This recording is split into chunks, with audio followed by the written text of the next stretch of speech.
আমাদের কাছে একটি ইনপুট আসে, কলকাতা পুলিশের এসটিএফ এর তরফ থেকে একটি ইনপুট আসে যে আমাদের পশ্চিম মেদিনীপুরের একটি প্রান্তে একটি ক্রাইম করার জন্য পরিকল্পনা নিচ্ছে একটি গ্যাং অফ ক্রিমিনালস, তাদের প্রায় 10-12 জন আছে। তো ইনপুটটা পাওয়ার সঙ্গে সঙ্গে আমরা ওখানে আমরা স্টার্ট করি আমাদের অ্যাকশন। স্টার্ট করার পরে আমরা কলকাতা পুলিশের যে এসটিএফ আছে তাদের কাছ থেকে ফার্দার ডিটেলস কালেক্ট করি এবং আমাদের লোকাল সোর্স এবং নেটওয়ার্ক যারা আছে তাদেরকে আমরা অ্যাক্টিভেট করি। করার পর আমরা প্রায় আজকে দুপুর 12টার পর থেকে আমাদের অপারেশনটি চালু হয়। আপনারা বিভিন্ন মাধ্যম থেকে জানতে পেরেছেন, সারাদিন ধরে অপারেশন চলেছে। তো অপারেশনটা আমাদের সাকসেসফুল হয়েছে এবং আমি আপনাদেরকে মিডিয়ার মধ্য দিয়ে সবাইকে জানাচ্ছি যে আমাদের টোটাল আজকে এই অপারেশনে অ্যারেস্ট হয়েছে 13 জন ক্রিমিনালস, যারা বিভিন্ন রাজ্য থেকে এসছে, যেমন ঝাড়খণ্ড থেকে এসছে, বিহার থেকে এসছে। এর মধ্যে 13 জনের মধ্যে 6জনই বিহারের জামুই থেকে এসছে, ঝাড়খণ্ডের দেওঘর থেকে আছে।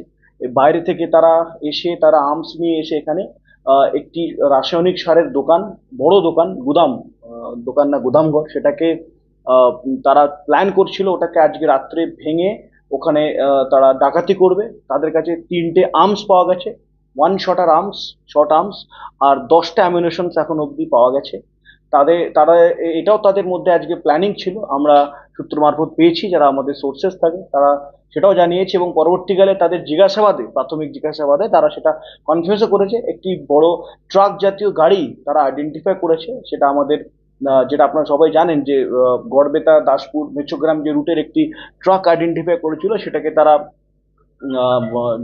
তারা হাইজ্যাক করবে এবং সেটাকে তারা ছিনিয়ে নেবে এবং সঙ্গে টাকা পয়সা বা আদার্স জিনিস যেগুলো থাকবে সেগুলো তারা নেবে। এবং এইটা ঘটনা করতে গিয়ে যদি কারো জীবনহানিও ঘটে সেটা তারা পিছুপা হবে না।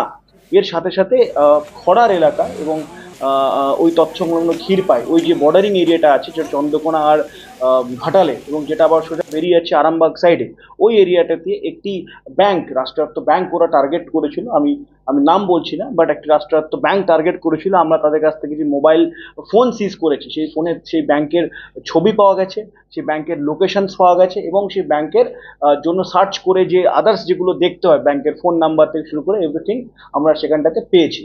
সো এই ওভারঅল যে আমাদের অপারেশন অ্যাকশনস যেটা হয়েছে, সেটা কিন্তু আজকে প্রায় দিনভর প্রায় 8 ঘন্টা ধরে আমাদের অপারেশনস হয়েছে। সেটা ঘাটাল থানা এবং চন্দ্রকোনা থানা এরিয়ায় আমাদের superior officers, additional SP, SDPO including আমিও ওখানে ছিলাম এবং দিনভর এটাকে অ্যাকশন করে আজকে পুরো টিমটাকে আমরা ডিরেক্ট করতে সক্ষম হয়েছি।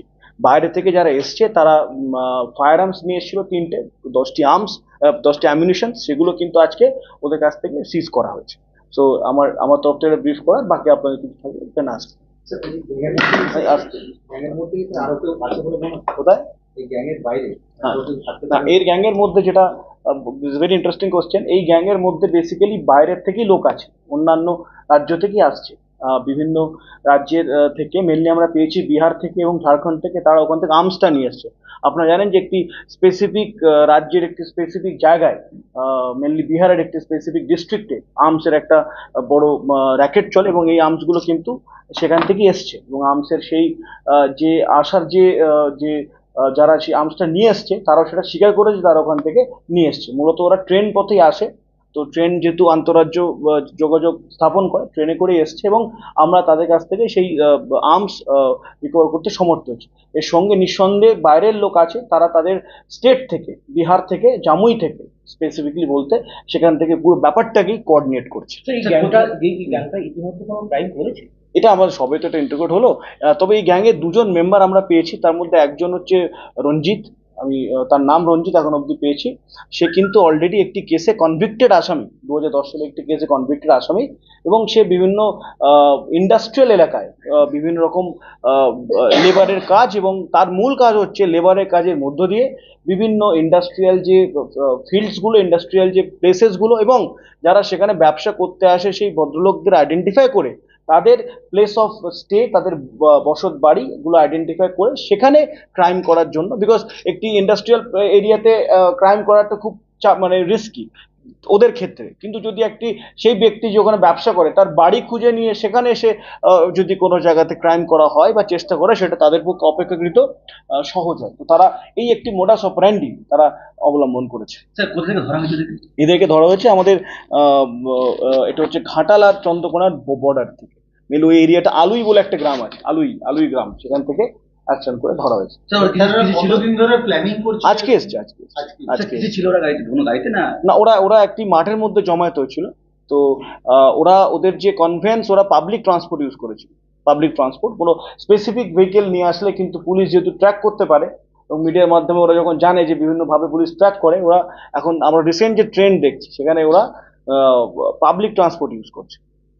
এর আগেও দেখেছি আমরা বিভিন্ন গ্যাংয়ের নাম, যেমন জামতারা গ্যাং, গ্যাংয়ের কোনো স্পেসিফিক নাম এখনো অবধি তো আমরা জাস্ট সবে ইনভেস্টিগেশন হচ্ছে, কয়েক ঘন্টা হয়েছে মাত্র।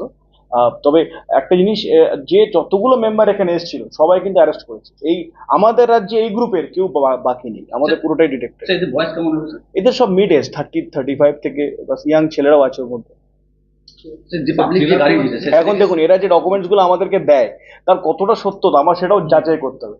আপনি রিসেন্টলি বিভিন্ন জায়গায় দেখেছেন যারা আধার কার্ড দিচ্ছে, এবার সে আধার কার্ডের সত্যতা তো আমি তো ওর ডকুমেন্টস থেকে বলতে পারবো না।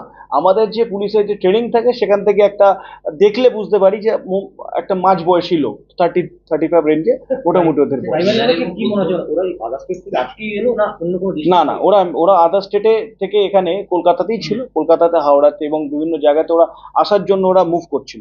ট্রান্সপোর্টের সুবিধার জন্য ওরা কিন্তু ওই সাইড থেকেই এটা ইউজ করে। আর আরেকটা জিনিসের মধ্যে আমরা জানছি, জেল যেগুলো আছে, এরা যে গ্রুপিং হয়েছে, এই যে 13 জন যে একসাথে এসছে, রঞ্জিত যে ক্রাইমের মাস্টার মাইন্ড, যে প্ল্যানিং এর মাস্টার মাইন্ড রঞ্জিত, সে কিন্তু জেলের আসামি ছিল, একটা কেসে কনভিক্টেড। তো জেল থেকেই সে এই প্ল্যানিংটা করছে, এবং অদ্ভুতভাবে জেলের মধ্যে বিভিন্ন রকম হ্যাপি আওয়ার সেভিং জিওপিপিতে। এখন জিওপিপিতে সকাল 10টা থেকে বিকেল 5টা পর্যন্ত পেট্রোলের ওপর লিটার পিছু 3 টাকা ছাড় নিন। বাম্পার প্রাইজ হিসেবে একটা ব্র্যান্ড নিউ এসইউভি জিতুন, আর অনেক আকর্ষণীয় পুরস্কার প্রতিদিন এবং প্রত্যেক সপ্তাহে। আপনার নিকটবর্তী জিওপিপি মোবিলিটি স্টেশনে যান আর জ্বালানি ভরুন আজই।